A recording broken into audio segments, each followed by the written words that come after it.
Fakta menarik, madu tidak pernah rosak. Tahukah anda, madu adalah satu-satunya makanan semula jadi yang tidak pernah rosak jika disimpan dengan betul. Ahli arkeologi pernah menemui madu yang masih boleh dimakan di dalam makam Mesir Purba yang berusia lebih 3,000 tahun.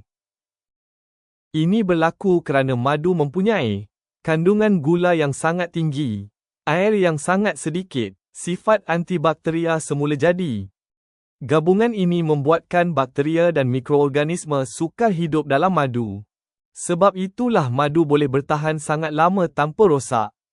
Jadi, kalau ada madu yang sudah lama disimpan tetapi masih tertutup dengan baik, kemungkinan besar ia masih selamat dimakan. Kalau nak tahu fakta menarik seterusnya, sila like dan subscribe.